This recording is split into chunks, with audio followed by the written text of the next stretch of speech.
Hello दोस्तों, स्वागत है आपका हमारे चैनल एग्जाम ट्रिकी में। दोस्तों, आज हम आपके लिए शिक्षण कौशल के कुछ महत्वपूर्ण क्वेश्चन लेके आए हैं जो कि सुपर टेट के लिए मोस्ट इम्पॉर्टेंट हैं। अगर आप हमारे चैनल पर नए हैं, हमारे चैनल को सब्सक्राइब करें, वीडियो को लाइक करें और ज़्यादा से ज़्यादा शेयर करें। बेल आइकन ज़रूर प्रेस करें जिससे कि नई वीडियो की नोटिफिकेशन आपको समय से मिलती रहे। दोस्तों, ये जो हमारे क्वेश्चन हैं शिक्षण कौशल के, बहुत ही इम्पॉर्टेंट है। आप इनको ज़रूर याद कर लीजिएगा। इनमें से पेपर में आपको 1-2 नंबर का तो ज़रूर फंसेगा। पहला प्रश्न है इसमें से हमारा, बौद्ध काल में बौद्ध मठों में शिक्षा प्रदान की जाती थी।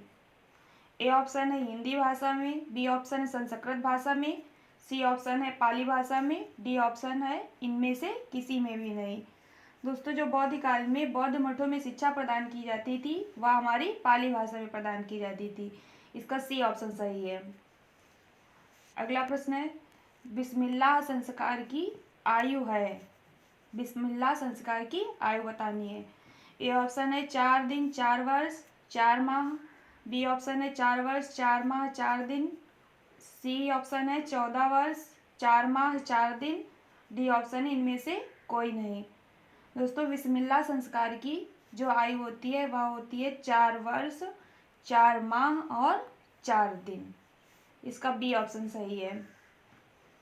अगला प्रश्न है हमारा, कलकत्ता में फोर्ट विलियम कॉलेज की स्थापना कब हुई। ए ऑप्शन है 1880 ईस्वी में, बी ऑप्शन है 1890 ईस्वी में, सी ऑप्शन है 1785 ईस्वी में और डी ऑप्शन है 1800 ईस्वी में। दोस्तों, कलकत्ता में फोर्ट विलियम कॉलेज की स्थापना 1800 ईस्वी में हुई थी। इसका डी ऑप्शन सही है।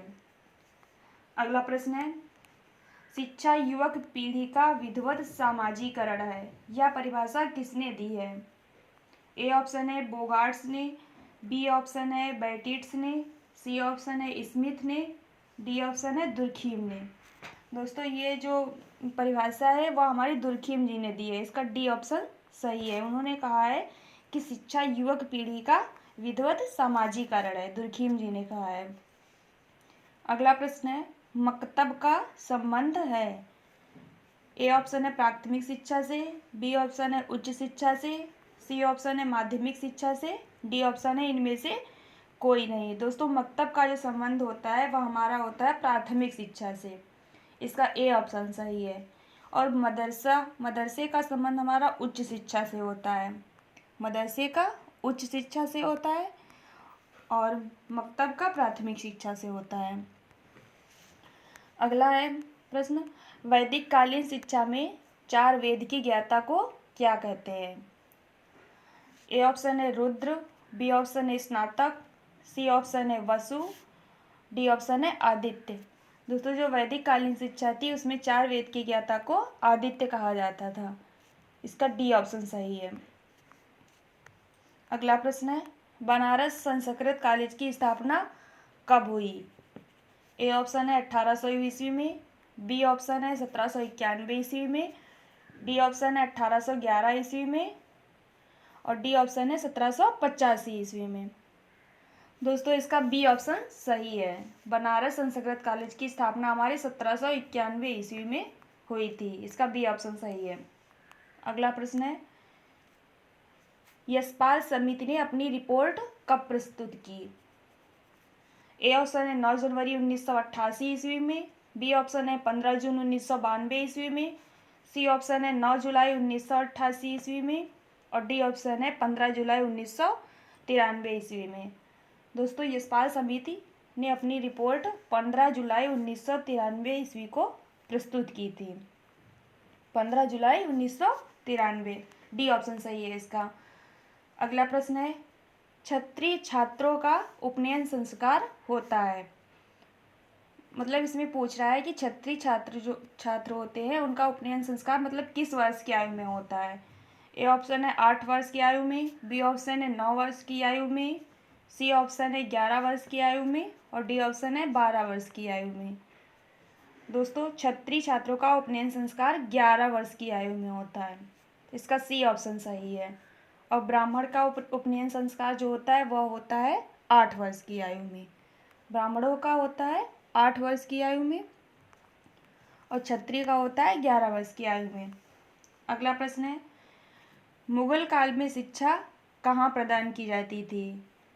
ए ऑप्शन है मकतब व मदरसों में, बी ऑप्शन है मठों में, सी ऑप्शन है मंदिरों में और डी ऑप्शन है विद्यालयों में। दोस्तों, मुगल काल में हमारी जो शिक्षा थी वह हमें मकतब व मदरसों में प्रदान की जाती थी। इसका ए ऑप्शन सही है, जिसमें मकतब का अर्थ होता है प्राथमिक शिक्षा और मदरसों का अर्थ होता है उच्च शिक्षा से। अगला प्रश्न है, किस शिक्षा व्यवस्था में बालकों को द्विज की संज्ञा दी जाती थी? ए ऑप्शन है मुगल कालीन शिक्षा व्यवस्था में, बी ऑप्शन है बौद्धकालीन शिक्षा व्यवस्था में, सी ऑप्शन है वैदिक कालीन शिक्षा व्यवस्था में, डी ऑप्शन है इनमें से सभी में। दोस्तों, जो वैदिक कालीन शिक्षा व्यवस्था थी इसमें बालकों को द्विज की संज्ञा दी जाती थी वैदिक कालीन शिक्षा व्यवस्था में। इसका सी ऑप्शन सही है। अगला प्रश्न है हमारा 12वां प्रश्न। दोस्तों, आप हमें कमेंट बॉक्स में ये जरूर बताइएगा कि आपने इनमें से कितने प्रश्न सही किए हैं। अगला प्रश्न हमारा है, किस वर्ष भारतीय संविधान में संशोधन करके शिक्षा को राज्य सूची से समवर्ती सूची में जोड़ा गया है? ए ऑप्शन है 1971 में, बी ऑप्शन है 1988 में, सी ऑप्शन है 1982 में और डी ऑप्शन है 1976 में। दोस्तों, जो हमारी शिक्षा है उसको राज्य सूची से हटाकर समवर्ती सूची में 1976 में जोड़ा गया था। इसका डी ऑप्शन सही है। अगला प्रश्न है हमारा, इनमें से बौद्ध शिक्षा से संबंधित ग्रंथ है। बौद्ध शिक्षा से संबंधित ग्रंथ बताना है। ए ऑप्शन है रामायण, बी ऑप्शन है कुरान, सी ऑप्शन है महावग्गा, डी ऑप्शन है बाइबिल। दोस्तों, जो बौद्ध शिक्षा से संबंधित ग्रंथ है वह हमारा है महावग्गा। इसका सी ऑप्शन सही है। अगला प्रश्न है, एजुकेशन इन एंशियंट इंडिया पुस्तक किसके द्वारा लिखी गई है?